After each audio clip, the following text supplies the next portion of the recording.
Thank you very much. Excellency, our former president, President Goodluck Jonathan, GCFR, the Nigerian story is always going to be a contentious one when two or three Nigerians meet in terms of what is responsible for where we are. What is the nature of the problem? Is it ethnicity? Is it religion? Is it restructuring? Is it lack of economic growth? Is it failure of leadership? Nigerians are adept at engaging themselves in what one might sometimes describe as epistemological malaise that may lead to nowhere. But I think it's a product of our greatness as a nation, that we can self-examine and be self-critical of what the challenges are in our country. But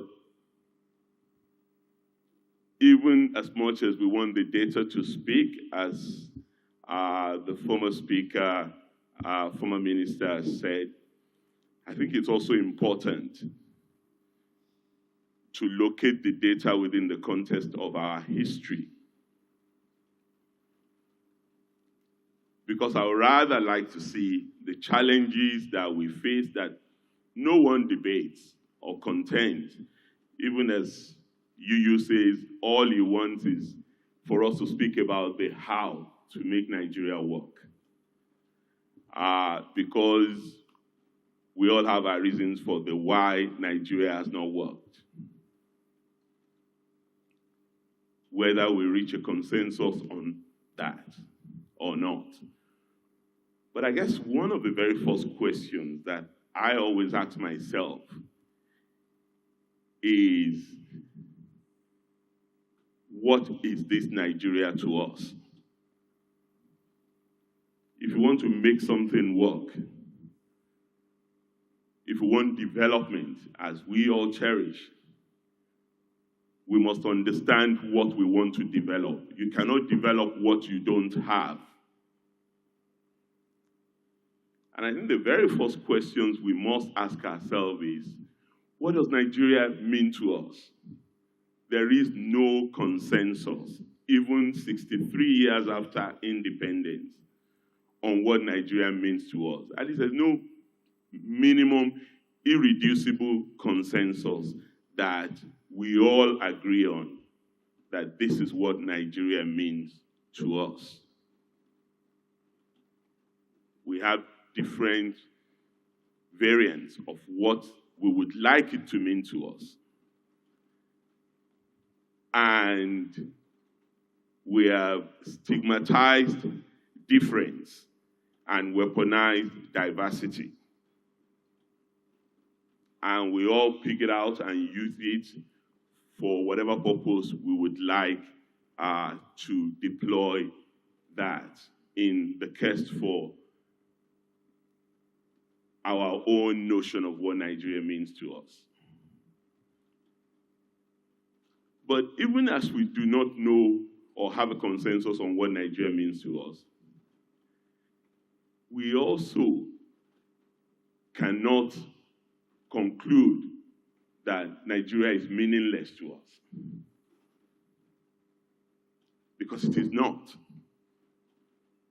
However, we all want to remake Nigeria, which is the how. For some, remaking Nigeria also includes unmaking Nigeria. They feel Nigeria should not exist. At least not exist in its current form. It must exist in one variant or the other. But if you want to unmake something, that means you believe that it is collapsing or it has collapsed. And if you say that Nigeria has collapsed, then you see Nigeria as the problem of the architects and the builders. not the problem of the estate managers. For many of us who see Nigeria as a leadership problem, those are the estate managers, not the builders. In fact, the builders are no longer here with us. Our founding fathers are gone. The colonial masters who bequeathed Nigeria, what they call Nigeria, have also gone. But it's a distortion, in my humble opinion, to even say Nigeria is the product of either our founding fathers or the product of the colonial masters. Because what is currently Nigeria, it was not Lord Lugard that introduced the Yorubas to the Nupes. It was certainly not Lord Lugard that introduced the Bibios to the Efik. They've intermarried, they've been connected for years before what happened in 1914, which some regard as the mistake. The mistake of 1914. I don't agree with you, sir, if you are one of those who believe that what happened in 1914 was a mistake, because Lord Lugard did not create this country.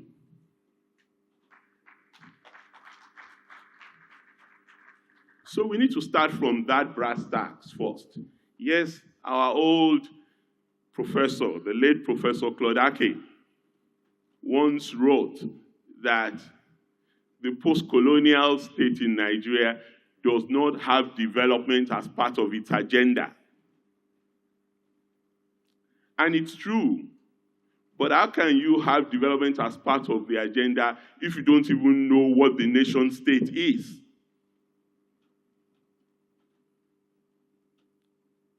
Development is a product of a settled nation state, but every nation in the world is also an imagined community.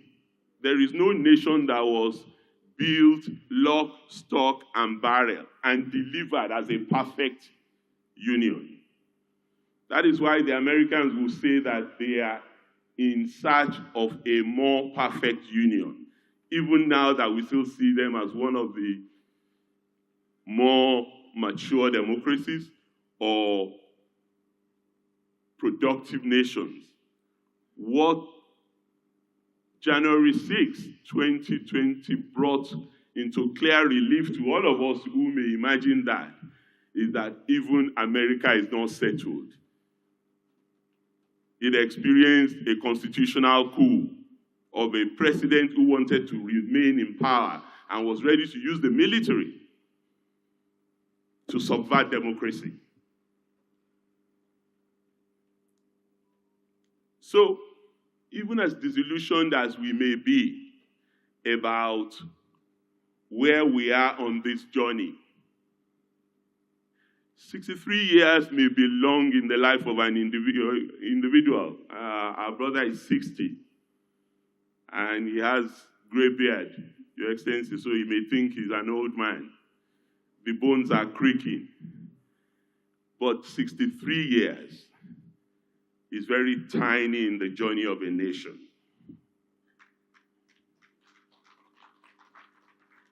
I don't say that to promote complacency. I say it to underscore the need for us to be hopeful. My colleagues are going to engage in that verbal pyrotechnics later when they have that conversation. But I think we need to hinge the conversation on realistic dimensions of nationhood. And I speak, for me, of the notion of unfinished greatness.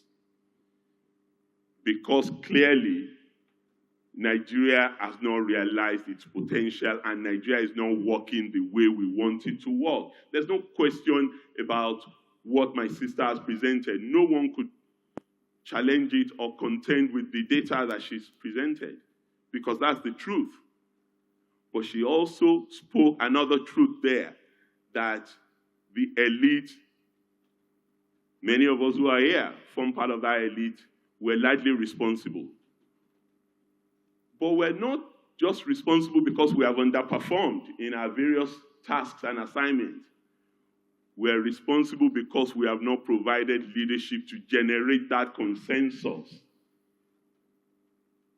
that would make us a nation.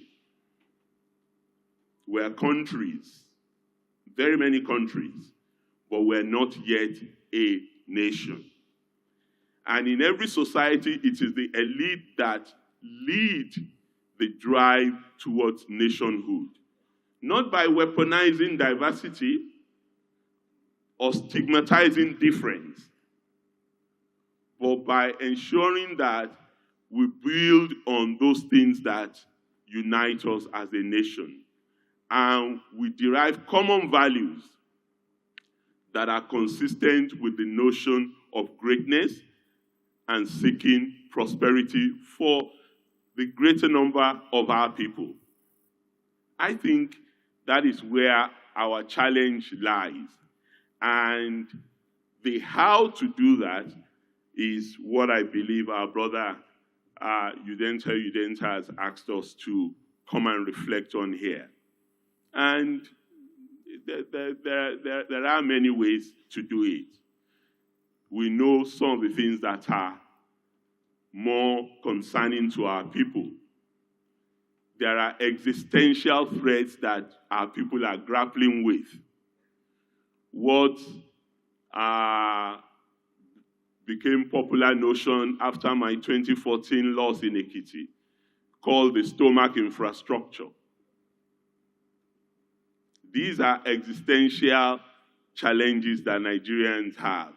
So what I've spoken about in terms of nation building may not be tangible to many because they are not bread and butter issues.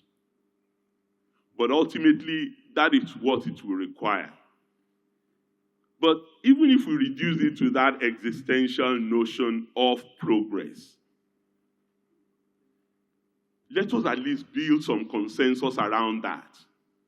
What is it that we want our government to do for us here and now? Is it provision of electricity? Is it social investment? Is it education, healthcare? We want all. Yes, we want all. There's no doubt about that. But in governance, the reality is that sequencing is also very critical, especially when you have the kind of limited resources that we have currently. We need to sequence. I mean, I can't teach our leader, the former president, I'm sure he remembers how many balls he had to juggle in order to try and make Nigerians happy. In the end, we were not very happy with him. It is now that some happiness is returning. Your Excellency, I'm sure when you read newspapers now, you just laugh and say, well, thank God I'm still alive to read this.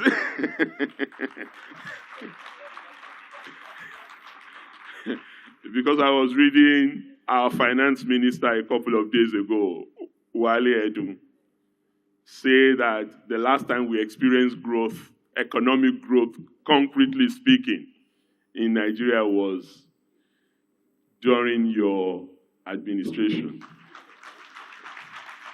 I'm not standing here as an APC chieftain, sir.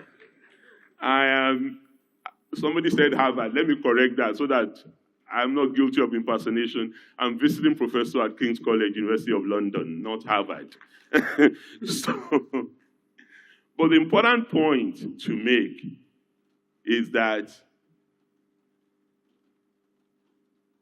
we can be hopeful if we understand the various dimensions of the challenges that we face. All of the issues that have been highlighted can be addressed if we know who we are. We are conflicted. And there's no reason to be conflicted if you ask me. You can be a good Christian and be a good citizen. You can be Angas, a good Angas, and be a good Nigerian. Or a good Yoruba and a good Nigerian. I don't see a contradiction there. It is when we weaponize ethnicity and problematize diversity that those things become problematic. And every country is always in the throes of such conflicts. However, if we are clear about what this nation, what this country means to us, then we can address that. Some, in fact, very many of us believe that one way of ensuring that that happens is to make government more meaningful in the lives of ordinary Nigerians. And making government more meaningful in the lives of ordinary Nigerians also means to many that you bring government closer to ordinary Nigerians. And that is where the notion of restructuring, devolution, decentralization, you name it, even though many of us may not agree on what those things really mean, we often agree on the principle that Nigeria is an over-centralized state, and we need to do something about that over-centralization in order to guarantee more accountability and transparency. Now, my own preference, understandably, is that power should devolve more to the subnationals. Somebody will say, well, we're not surprised. Why are you not a former governor? And you governors, you just take the money and you do whatever you wish with it. Well, we won't have that debate here. But the important point is really accountability and transparency. And for many of our people, the man in Patani don't really know what is happening in Abuja. And he doesn't want to know, as long as his life can improve and his livelihood is taken care of by the opportunities provided for him. I know many Nigerians don't even want to be, they don't want government in their life, if you like. So if we can solve the existential challenge of electricity, for example, the hairdresser, the canoe man who wants his boat engine to function well, the street trader, they will thrive without government coming into their lives and micromanaging their lives, because Nigerians really don't want that. So,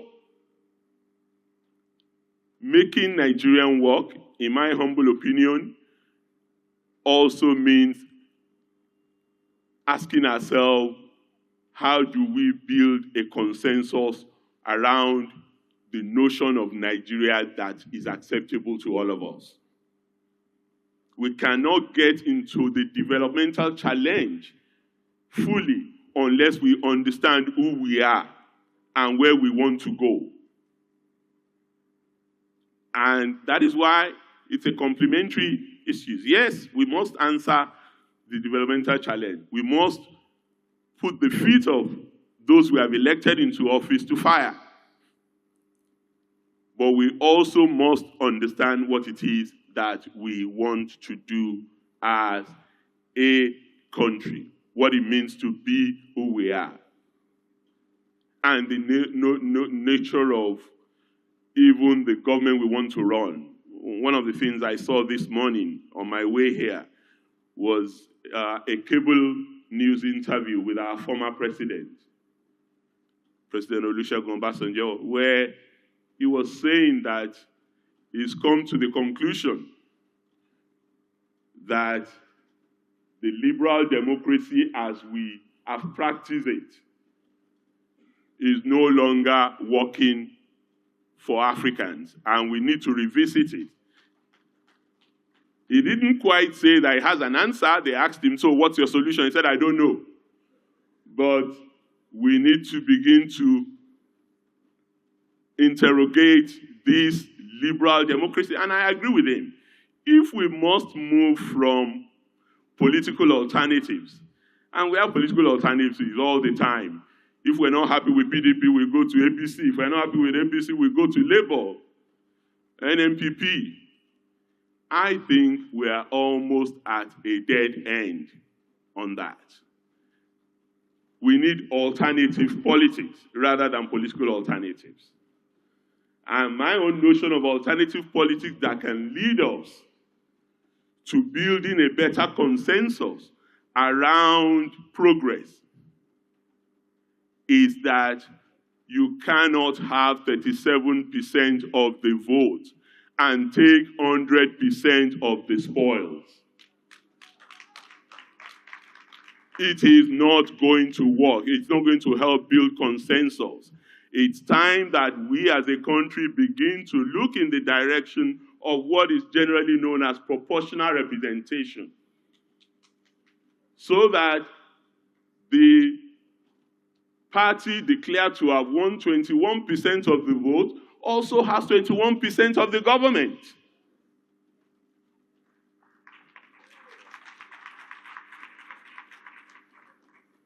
That way, we will all see ourselves as critical stakeholders, because we know what adversarial politics breeds.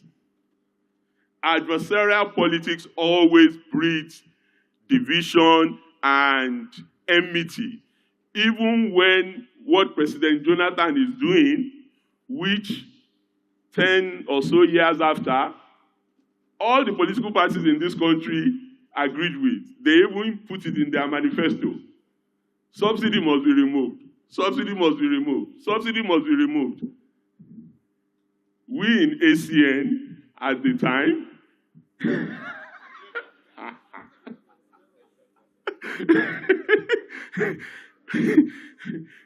we in ACN at the time in 2012, we know the truth, sir. But it is all politics. And that is why we must ensure that everybody is a critical stakeholder by stopping this winner-takes-all electoral approach and embrace consensus-driven politics. Let the manifesto of PDP be put on the table. Let the manifesto of APC be put on the table. Let the manifesto of Labour be put on the table. Let's have a synthesis of what is in the overall interest of Nigeria, and then select those who would pilot the program alongside the president from all the critical constituencies. That is how to make Nigeria work, in my view. If we get there, we would have succeeded. Thank you for this opportunity.